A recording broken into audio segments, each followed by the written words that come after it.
Good morning, folks. It's 11 AM. It's Thursday the 28th of December 2017. A bit of a cool summer day today. We've had a bit of rain last couple of days actually, and cooler temperatures. Got long sleeves on. Quite bright but overcast sky. So yeah, the sun keeps poking out. We'll try it without the hat just for now. Might have to go back to that one later. I'm going to do several videos today, several short ones, which will probably be quite long for short ones. So we're talking about cacti and succulents and agaves. Now, when most people talk about cacti, excuse me, I'm just going to have to move and take another pot.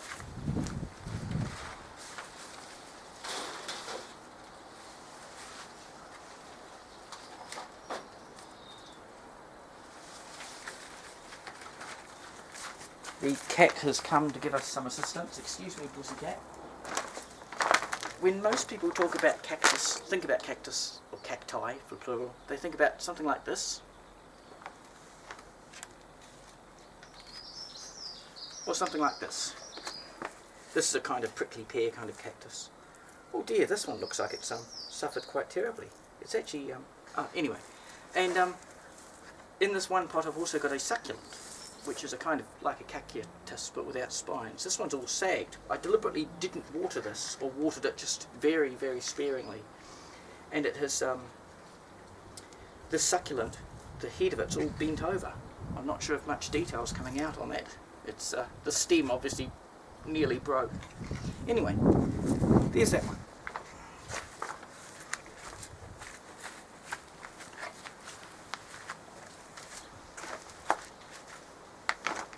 Now with those prickly pear kind of cacti, all you need to do is break off or saw off or cut off with a knife. You don't need a cat at all, the cat's purely optional. One or two or three joined together of those pad pieces. Let them dry out for a week to a month to several months, depending on where you are. And then you just plant them to like half the depth of half of one pad. And oh, careful, cat, that's got prickles in it. And then water it sparingly and it'll be great. These are, a lot of people would call this a cactus or cacti.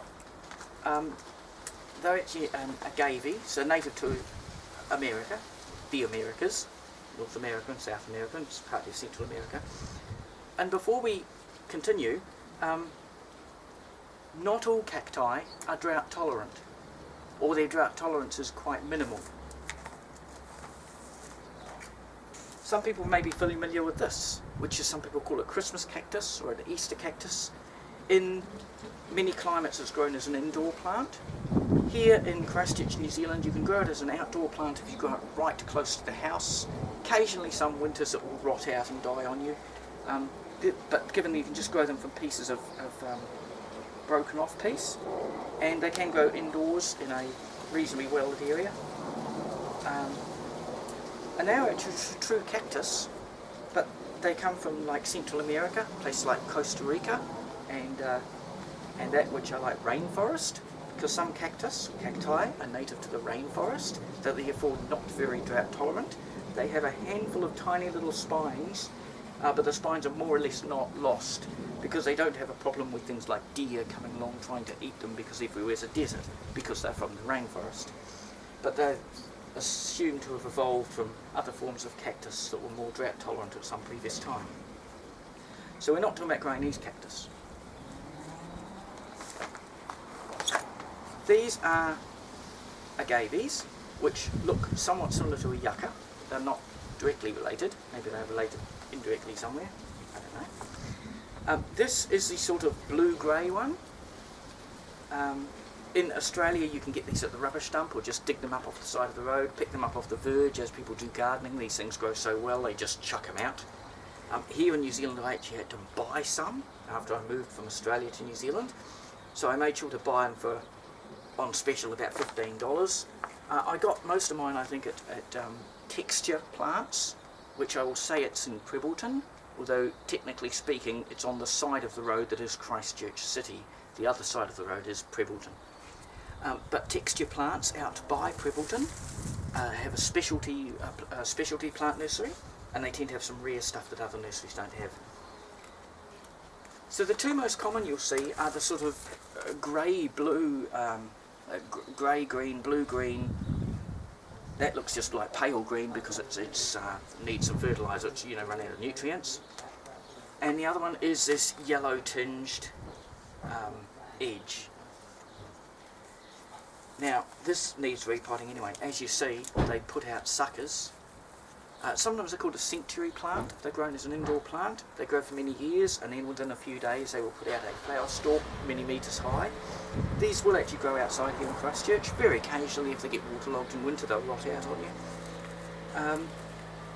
Certainly over by the coastal suburbs, you see these springing up flower spikes nearly 10 metres high, more than 5 metres high certainly. And notice this one is really bursting to get out of the pot, as well as some pups or young ones coming up under there.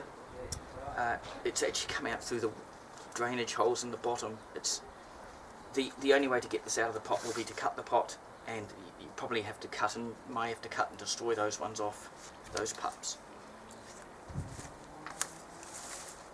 And before I put this to one side, I'd like to point out this one. Now this one is a much rarer one. At first glance they appear mostly the same. It's green edged and a creamy white down the centre. They're clearly a close relative, but I sort of haven't seen these anywhere else. This one also came from Texture Plants, on their bargain bin once a year special, and I bought one with a few pups or something like that. These seem to be very slow growing and much more likely to die on you, and with much fewer pups produced. These ones, even though the old one will rot out on you, they grow like a steam train. You almost can't kill them with a stick. Now obviously I'm talking about a Christchurch climate, or you're talking about an Australian climate, a dry Australian climate. You've got to make sure they've got really good drainage or they rot. So especially if you're in wet areas, grow them as an indoor plant or a patio plant in a pot, in a free draining mix. So that one I might pot up later on. I hadn't noticed until I picked it up just now that it had so many pups coming out the bottom. It's really overdue for repotting.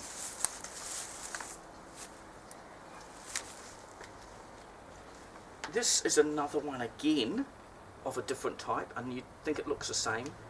It was actually a pup. That's why it's on a great big long piece of stalk, because the only piece of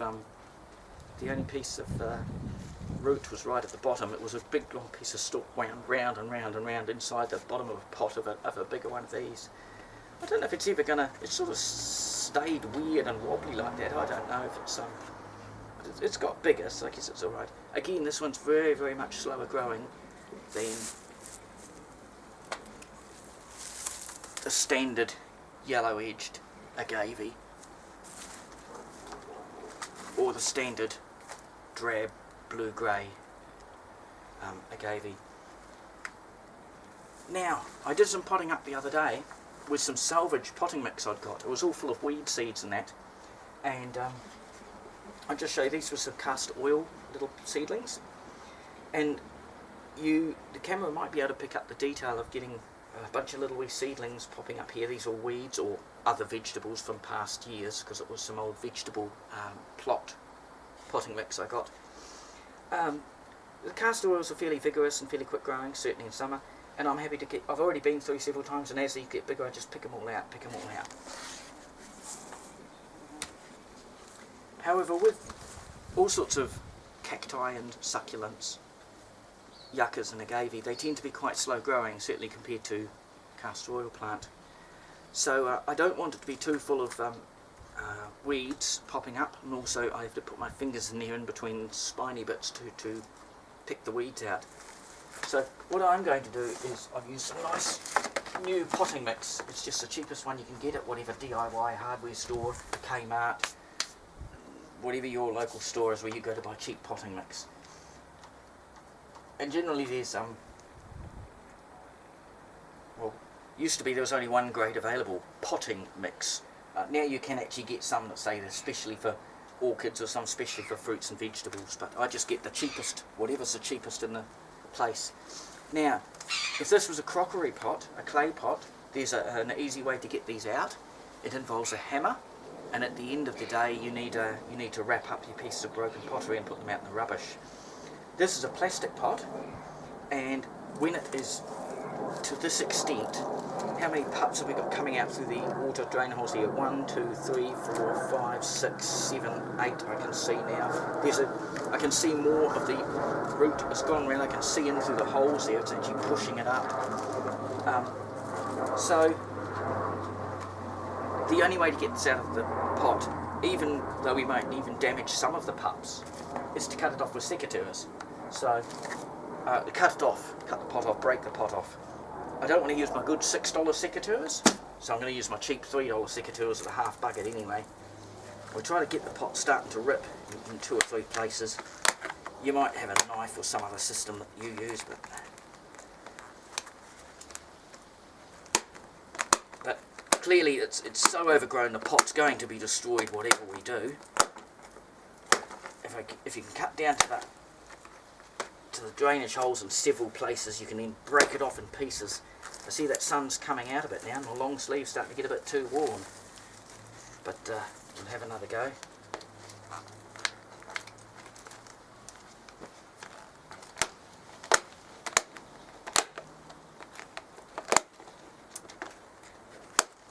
So I won't be able to reuse this pot, obviously. It'll be pretty tush-burgered by the time I get this done.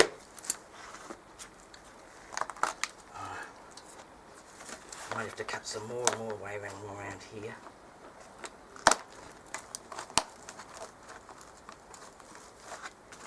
Now as it is, I've actually got spares of these, but especially if I was maybe in a cooler climate in England or something, these plants might be worth much more money, and I might want to be really precious about saving every single wee pup. Now as it is, I don't mind if I lose a few of these pups, because I've got more than I need anyway really, but